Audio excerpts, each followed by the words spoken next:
Average ഇപ്പൊ average കൂടാം. ബാക്കിയത് വെച്ച് നോക്കുമ്പോ അത്രയ്ക്ക് ഇതില്ല. സ്റ്റോറി കുറച്ചൊരു വീക്കാണ്.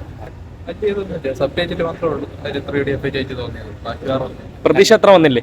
ഇല്ല. കണ്ടിരിക്കാനുള്ളതുണ്ടോ? വൺ ടൈം വായിച്ചു, ബാക്കി അത്ര ഇല്ല. ക്യാപ്റ്റൻ അമേരിക്ക കൊള്ളാം. അത് വേറൊന്നുമല്ല, ഈ പടം മറ്റേ ക്യാപ്റ്റൻ അമേരിക്ക വിന്റർ സോൾജർ അല്ലേ, ആ ഒരു മോഡൽ പടമാണ്. പക്ഷെ അതിന്റെ അത്ര മാർക്ക് എത്തിയില്ല.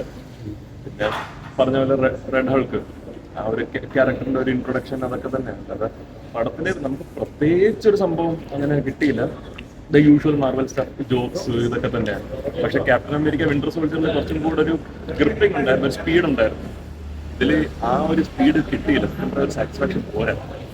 ജസ്റ്റ് വേണമെങ്കിൽ വന്ന് കണ്ടു, കുഴപ്പമില്ല. ഞാനൊരു 6 കൊടുക്കും. 3D കുഴപ്പമില്ല എന്നുവെച്ചാൽ ആ ഒരു ഏരിയൽ ഷോട്ടും പിന്നെ ഈ ഫാൽക്കൺ ആയതുകൊണ്ട് പറക്കുന്ന സംഭവങ്ങളൊക്കെ കാണുമല്ലോ, വലിയ കുഴപ്പമില്ല. But it's good. വന്ന് ഒരു തവണ കണ്ടു നോക്കാം. കണ്ടിരിക്കാനുള്ളതുണ്ടോ? എക്സൈറ്റ്മെന്റ് ഒന്നും ഇല്ല, മറന്നു. 3D എങ്ങനെ ഉണ്ടായിരുന്നു?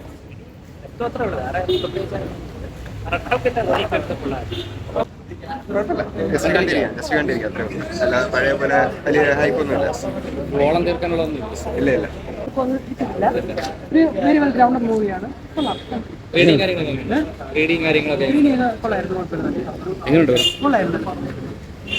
ഇപ്പൊ പറഞ്ഞ പോലെ കുറച്ച് ഗ്രൗണ്ടഡ് ആണ്. മൾട്ടിവേഴ്സ് പ്രതീക്ഷിച്ച് പോയി ആരും കണ്ടിട്ട് കാര്യമില്ല.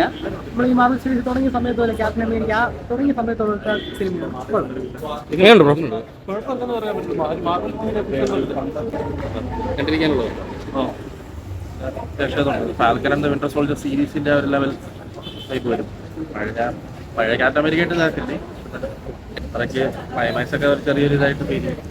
ഒരു ഫാൽക്കൺ ദ വിന്റർ സോൾജർ രീതിയിൽ പ്രതീക്ഷിച്ചാൽ മതി, അല്ലാണ്ട് പഴയ ക്യാപ്റ്റൻ അമേരിക്ക ആയിട്ട് കമ്പയർ ചെയ്യാം. കുഴപ്പമില്ല, സിമ്പിൾ പടം. ഓരോരോ എക്സ്പെക്ട് ചെയ്യാറുണ്ട്.